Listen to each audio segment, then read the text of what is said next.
ونصلي ونسلم على رسوله الكريم أما بعد فأعوذ بالله من الشيطان الرجيم بسم الله الرحمن الرحيم وما أرسلناك إلا رحمة للعالمين صدق الله العظيم إن الله وملائكته يصلون على النبي يا أيها الذين آمنوا صلوا عليه وسلموا تسليما اللهم صل على سيدنا وشفيعنا ومولانا محمد وبارك وسلم کہ محمد سے وفا ڈھونڈے تو ہم تیرے ہیں، کہ محمد سے وفا ڈھونڈے تو ہم تیرے ہیں، یہ جہاں چیز ہے کیا لوح و قلم تیرے ہیں۔ محمد کی محبت دین حق کی شرط اول ہے،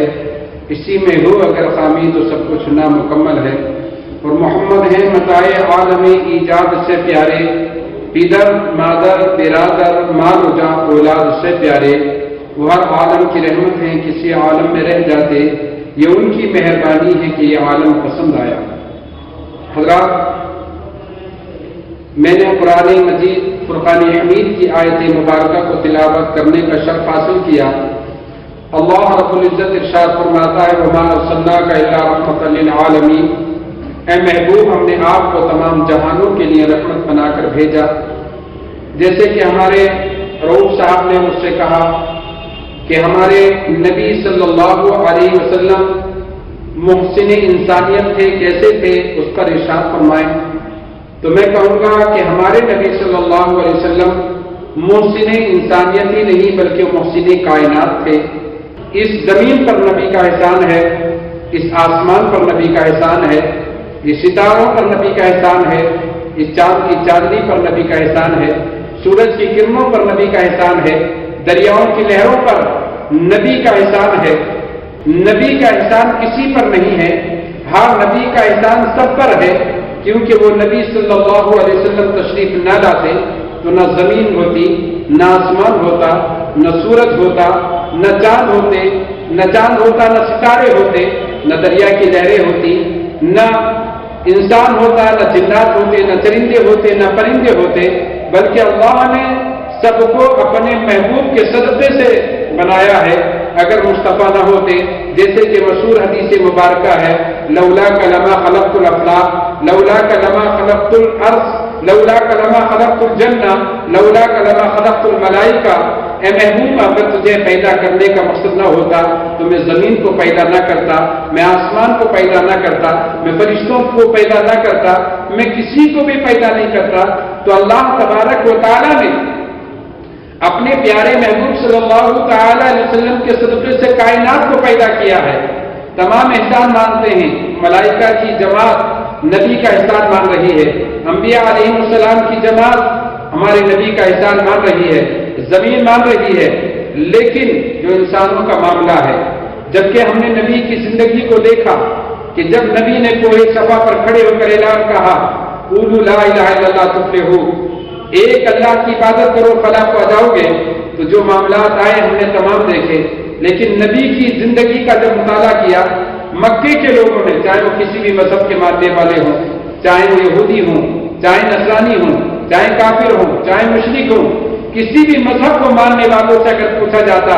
ابھی نبی نے اعلان نبوت نہیں فرمایا ہے، لیکن مکے میں شور تھا کہ عبداللہ کے گھر میں ایک بیٹا پیدا ہوا ہے جو صادق الامین ہے۔ اس نے بچپن میں بھی جھوٹ نہیں بولا، اس نے جوانی میں بھی جھوٹ نہیں بولا،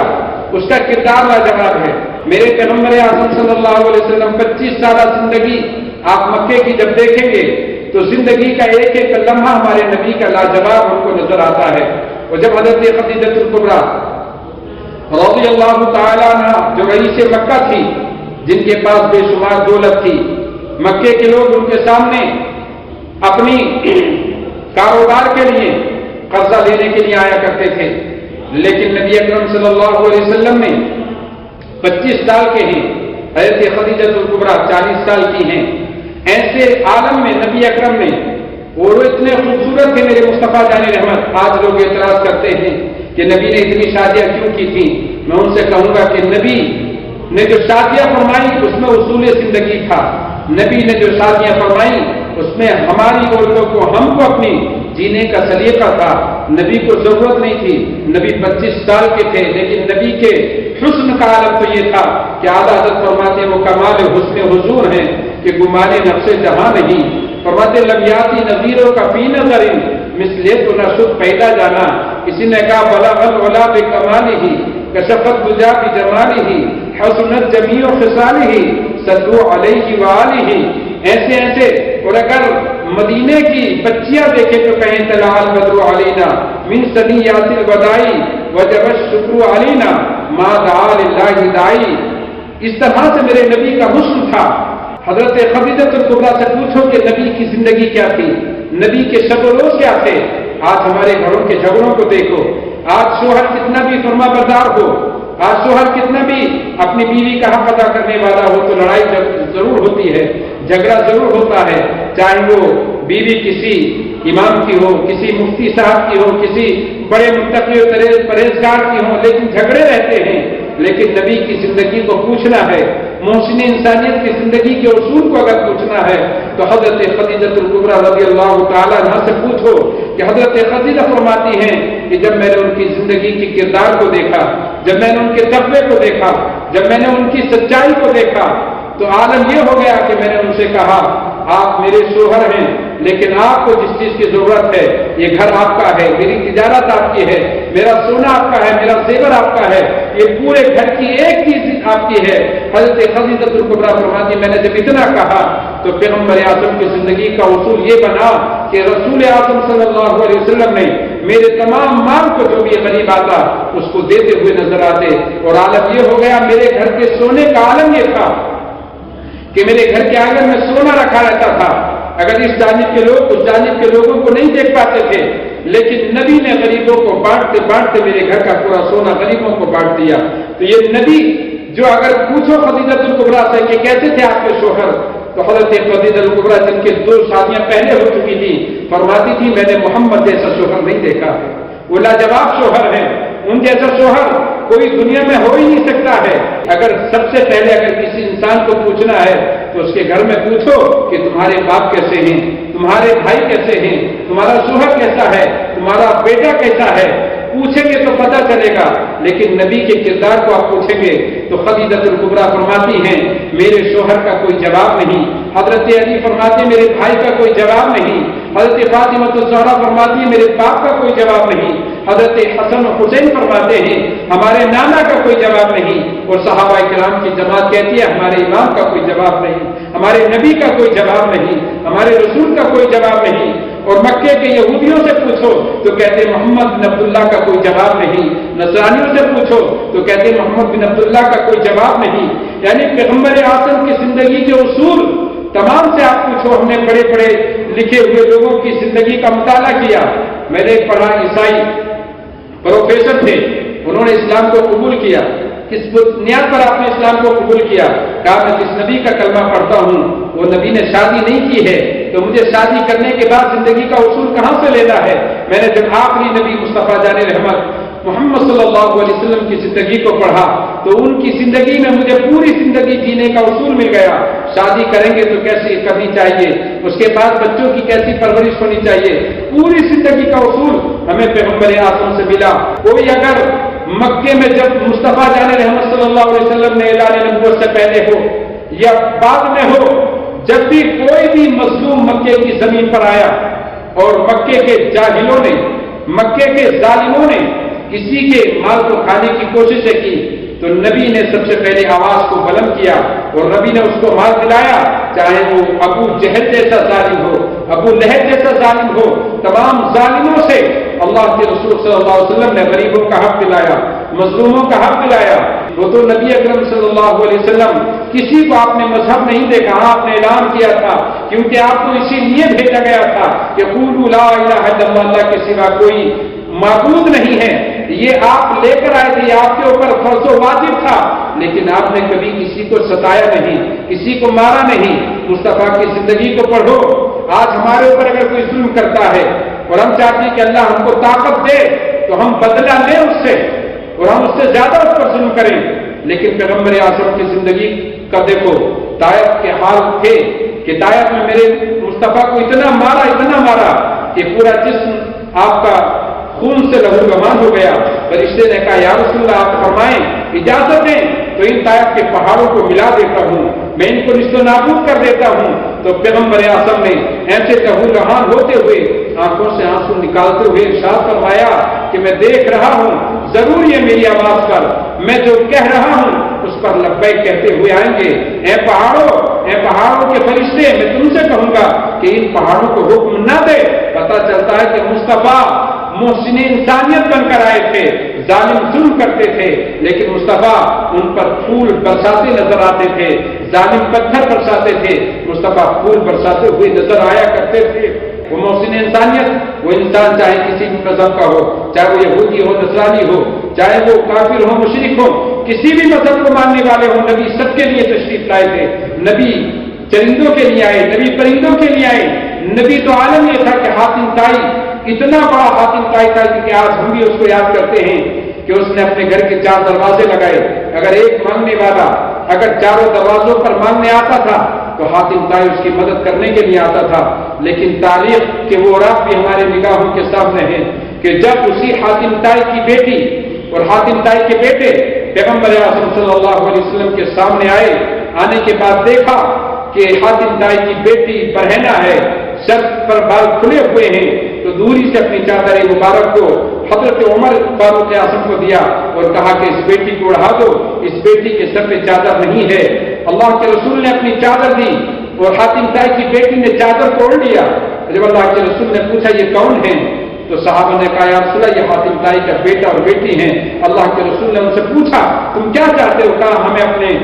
گھر میں جانے کی اجازت دی جائے۔ اللہ کے رسول نے کہا ٹھیک ہے، ان کو اپنے گھر بھیج دو، سواری کا انتظام کرو، ان کے پاس کپڑے نہیں ہیں تو کپڑے دو۔ اللہ کے رسول نے بھیج دیا۔ تاریخ کے اوراق بتاتے ہیں کہ پوری رات ہو گئی، حاتم طائی کی بیٹی کو نیند نہیں آ رہی ہے۔ صبح ہوئی تو حاتم طائی کے بیٹے نے بہن سے پوچھا بہن کیا ہوا؟ لگتا ہے تجھے نیند نہیں آئی ہے، تجھے کس چیز کا ڈر اور خوف لگ رہا ہے؟ تو حاتم طائی کی بیٹی نے کہا اے بھائی جان، اس نے روتے ہوئے آنکھوں سے آنسو نکالے اور کہا بھائی جان ہم جس اللہ کے نبی کے پاس کل گئے تھے نا، وہ پوری رات میں اس کو دیکھتی رہی، اس نے جو ہم سے محبت کی، ہمیں تو لوگوں نے کہا تھا وہ کلمہ پڑھنے پر مجبور کر دیتے ہیں، لیکن کل جب ہم ان کے سامنے گئے انہوں نے ہماری خاطر توازے کی، میرے ننگے سر کو انہوں نے اپنی چادر سے ڈھانکا ہے۔ میں جانتی ہوں کہ ایسا نبی جب غیر مذہب کی بیٹیوں پر اتنا رحم کرتا ہے تو مسلمان بیٹیوں پر کتنا رحم کرتا ہوگا۔ کتنا بہترین وہ نبی ہے کہ ہمارے ذہنوں میں تو یہ ڈالا گیا تھا کہ وہ زبردستی کلمہ پڑھاتے ہیں، لیکن اب ذہن کہتا ہے کہ جس کا ہم چہرہ دیکھ کر آئے ہیں وہ جھوٹا نہیں ہو سکتا ہے، بھائی وہ سچا نبی ہے، چلو ہم اس کے پاس چلتے ہیں۔ اور تاریخ بتاتی ہے کہ حاتم طائی کی بیٹی اور بیٹا ایمان لے کر آ جاتے ہیں۔ تو یہ پیغمبر کی زندگی تھی، پیغمبر کسی مذہب کے لیے نہیں، پیغمبر پوری دنیا کے لیے آئے تھے۔ وہ محسن مسلمانوں کے لیے نہیں بلکہ وہ تمام کائنات کے لیے محسن بن کر آئے تھے۔ اگر کسی جانوروں کا عالم یہ ہوتا تھا کہ وہ ایک اونٹ چیختا ہوا، آواز نکالتا ہوا دوڑتا ہوا آ رہا ہے، صحابہ کرام نے دیکھا کہ اونٹ دیوانہ ہو گیا، اور آپ نے صحابہ کرام نے اللہ کے رسول کی چاروں طرف کھڑے ہوئے، اللہ کے رسول نے پوچھا کیا ہو گیا؟ کہ یا رسول اللہ یہ اونٹ آ رہا ہے، اور یہ اونٹ یا رسول اللہ صلی اللہ علیہ وسلم یہ جو اونٹ ہے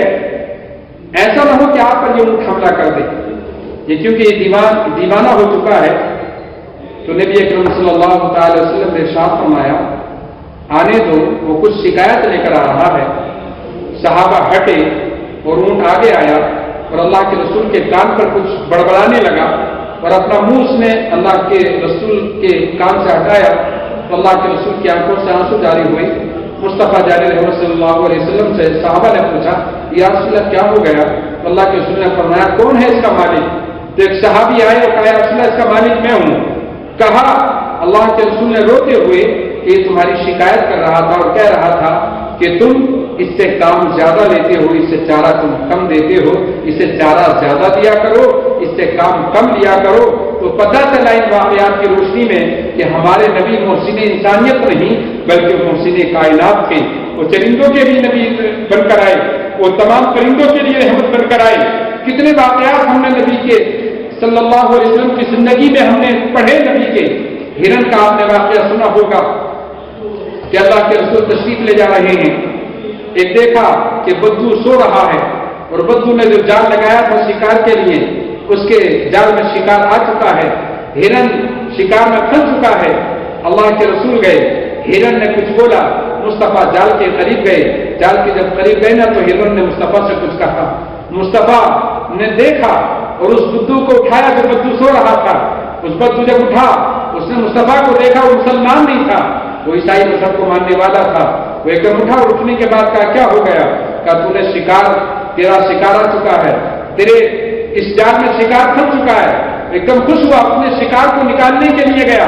اللہ کے رسول صلی اللہ علیہ وسلم نے کہا کیا کرو گے؟ کہا اس کو میں کاٹ لوں گا، میں اس کا گوشت بیچ دوں گا۔ اللہ کے رسول صلی اللہ علیہ وسلم نے ارشاد فرمایا یہ کچھ مجھ سے کہہ رہا تھا، کہا یہ کیا آپ یعنی جانوروں کی زبان جانتے ہیں؟ میرے رسول نے کہا ہاں میں زبان کو جانتا ہوں۔ کہا کیا کہہ رہا تھا؟ اللہ کے رسول نے فرمایا مجھ سے کہہ رہا تھا کہ یا رسول اللہ میرے 2 بچے ہیں جو ایک دم بھوکے ہیں، پیاسے ہیں، یا رسول اللہ آپ اجازت دیں یہ جس نے مجھے شکار کیا ہے یہ جال کو کھول دے، میں اپنے بچوں کو دودھ پلا کر آ جاتا ہوں، اور آنے کے بعد پھر اسی جال میں آ جاؤں گا۔ تو وہ ہنسنے لگا عیسائی، کہا کہ تم کہاں سے آئے ہو؟ کیا کوئی جانور نکلنے کے بعد باہر آتا ہوگا؟ کیا کسی جانور کی بولی کو انسان سمجھتا ہوگا؟ میرے رسول نے ارشاد فرمایا ہاں میں جانور کی بولی بھی جانتا ہوں، اور میں تجھ سے وعدہ کرتا ہوں اگر یہ نہ آئے تو مجھے گرفتار کر لینا۔ اللہ کے رسول نے جب اتنا کہا تو اس نے ایک دم کہا ٹھیک ہے، اس نے جال سے ہرن کو نکالا، ہرن گیا، اور آنے کے بعد تھوڑی دیر کے بعد دیکھا کہ ہرن اپنے دونوں بچوں کے ساتھ آ رہا ہے۔ صحابہ فرماتے ہم رونے لگے، میرے رسول بھی رونے لگے کہ یعنی ایسے عالم میں مصطفیٰ جان رحمت میں روئے۔ اور آیا ہرن آگے آیا، اور آنے کے بعد ایک طرف وہ عیسائی مصطفیٰ کو دیکھتا، ایک طرف ہرن کو دیکھتا، وہ ہرن آتا گیا، اور آنے کے بعد اس نے اللہ کے رسول سے کچھ کہا۔ اللہ کے رسول سے اس عیسائی نے کہا کہ کیا یہ ہرن کہہ رہا تھا؟ کہا یا رسول اللہ میں آ چکا ہوں، لیکن آپ اس سے کہیں کہ میں اکیلا نہیں، میرے بچے بھی ساتھ میں ہیں، میں بچوں کو نہیں چھوڑ سکتا۔ اس نے اتنا کہا، اللہ کے رسول نے جب اتنا فرمایا تو اس بدو نے ایک دم روتے ہوئے کہا کہ آپ اس کو بھی چھوڑ دیجئے، میں نے ہرن کو بھی آزاد کر دیا، بچوں کو بھی آزاد کر دیا، آپ مجھے کلمہ پڑھا دیجئے لا الہ الا اللہ محمد رسول اللہ، آپ اللہ کے رسول ہیں۔ میرا دل کہتا ہے کہ جو زبانوں جانوروں کی بولیاں جانتا ہو، جو یعنی جانور سے وعدہ کر کے نبھاتے ہوں تو ضرور اللہ کا پیغمبر ہے، اللہ کا نبی ہے۔ پوری کائنات پر میرے مصطفیٰ کا احسان ہے، اور وہ اسی احسان لے کر آج جس نے میلاد النبی ہم مناتے ہیں، یہ 12 ربیع الاول شریف کا مہینہ آ چکا ہے، ہم اپنے نبی کے کیریکٹر کو بیان کرتے ہیں، ہم اپنے نبی کی شان کو بیان کرتے ہیں، ہم اپنے نبی کی آمد کو بیان کرتے ہیں کہ ہمارے نبی کی شان سے آئے۔ میں تمام مسلمانوں سے کہوں گا کہ اپنے نبی کی زندگی کا مطالعہ کرو، میثاق مدینہ پڑھو کہ میثاق مدینہ جب پیغمبر نے کیا تھا، کہا تھا صحابہ سے جاؤ پورے مدینے میں تلاش کرو کون بوڑھا ہے، کون ضعیفہ ہے، کون بیوہ ہے، کون بچے یتیم ہیں۔ اس میں یہ نہیں کہا تھا کہ مسلمانوں کے بچوں کو تلاش کرو، مسلمان بیواؤں کو تلاش کرو، مسلمان ضعیفوں کو تلاش کرو، نہیں نہیں، پیغمبر کے وہ کلمے یاد رکھو کہ پیغمبر اعظم نے مسجد نبی کے اندر بیٹھ کر صحابہ سے ارشاد فرمایا تھا اے صحابہ جاؤ مدینے کی گلیوں میں تلاش کرو، ہے کوئی ضعیفہ چاہے وہ کسی مذہب کی ہو، ہے کوئی بیمار جاؤ اسے تلاش کر کے لاؤ، ہے کوئی بیوہ جاؤ اسے تلاش کرو، ہے کوئی یتیم بچے، جتنے بھی یتیم بچے ہیں، بیوائیں، ضعیفہ ہیں، بوڑھے ہیں، جن کے پاس کوئی سہارا نہیں ہے، جاؤ ان کا مہینہ اتنا پنسر ان کو دیا جائے، ان کے گھر میں اتنا آٹا دیا جائے، اتنے کھجورے دی جائے۔ اس میثاق مدینہ سے بہتر ہمیں کوئی میثاق نہیں ملتا ہے، کوئی وعدہ نہیں ملتا ہے۔ یہ پیغمبر کی زندگی کا مطالعہ کرو، پیغمبر نے کبھی زندگی کا اصول نہیں دیا کہ لا الہ الا اللہ محمد رسول اللہ کہہ کر کسی کی گردن کو کاٹ دیا جائے۔ وہ سب سے بڑے ظالم انسان ہیں جو کلمہ پڑھتے ہوئے اور کسی کی گردن کو کاٹا کرتے ہیں۔ پیغمبر نے تو ارشاد فرمایا ہے اگر کوئی بنا وجہ کسی کو ایک انسان کو بھی قتل کرتا ہے تو ایک انسان کا قاتل نہیں ہے، وہ پوری انسانیت کا قاتل ہوتا ہے، وہ پوری انسانیت کو قتل کر رہا ہے۔ میرے مصطفیٰ جان رحمت صلی اللہ علیہ وسلم نے ہم کو دیا ہے، تو بازی کے موقع پر میں یہی کہوں گا کہ نبی اکرم صلی اللہ علیہ وسلم نے جو ہمیں زندگی کے اصول عطا فرمائے ہیں ان اصولوں پر ہمیں عمل کرنا ہوگا۔ نماز پڑھنا ہی اسلام نہیں ہے، روزے رکھ لینا ہی اسلام نہیں ہے، داڑھی رکھ لینا، ہم کہتے ہیں داڑھی رکھنا سنت ہے، ہاں ضرور سنت ہے داڑھی رکھنا، لیکن داڑھی کے ساتھ ساتھ کسی غریب کو کھانا کھلانا بھی سنت ہے، بیواؤں کا ساتھ دینا بھی سنت ہے، مظلوموں کا ساتھ دینا بھی سنت ہے، شریعت مطہرہ پر عمل کرنا سنت ہے، کسی بھوکے کو کھلا دینا سنت ہے، ننگے کو پہنا دینا سنت ہے۔ صرف نبی کی سنت داڑھی رکھ لینا نہیں ہے، نبی کی سنت کریمہ شادی کرنا ہی نہیں ہے۔ صرف دو سنت تو ہم نے پکڑ لی ہیں کہ داڑھی رکھنا سنت ہے، اسی پر ہمارا زور رہتا ہے، ہمیں شادی کرنا سنت ہے، النکاح من سنتی، ہم اس پر پورا زور لگا دیتے ہیں۔ تو میں ان سے کہوں گا کہ نبی کی جتنی سنتیں ہیں ہر سنت پر عمل کرنا ہوگا۔ اگر تم نبی سے محبت کرتے ہو، نبی سے عشق کرتے ہو، تو نبی کی ہر سنتوں کو پھیلانا ہوگا، اور تم پھیلاؤ گے۔ آج بھی میں کہتا ہوں، اگر آج بھی تم کردار مصطفیٰ کو، نبی کی زندگی کے اصولوں کو اپنی زندگی میں لے کے آؤ گے، تو آج بھی لوگ تمنا کریں گے مذہب اسلام میں آنے کے لیے۔ لیکن آج لوگ ہماری بے راہی کی وجہ سے اسلام کو گالیاں دیتے ہیں، بانی اسلام پر نہ جانے کیا کیا کہتے نظر آتے ہیں۔ میلاد مصطفیٰ کا مہینہ ہے، میرے رسول کی آمد ہے۔ میں تمام مسلمانوں سے کہوں گا کہ ایسے موقع پر نبی کا جشن منائیں، جھنڈیاں لگائیں، گھروں کو سجائیں، مساجد کو سجائیں، نبی کا کردار بتائیں، نبی کی زندگی بتائیں، نبی کی نمازوں کے بارے میں بتائیں کہ نبی نے کس طرح سے عبادات فرمائی ہیں، نبی پر جو قرآن اتارا ہے وہ نبی نے کس انداز سے قرآن کو پڑھا ہے، تو نبی کی زندگی کے اصول بتائیں گے تو ہم کو اس بار ربیع الاول شریف کے آنے کا مقصد ہمیں حاصل ہوگا۔ صرف یعنی جھنڈا اٹھا دینا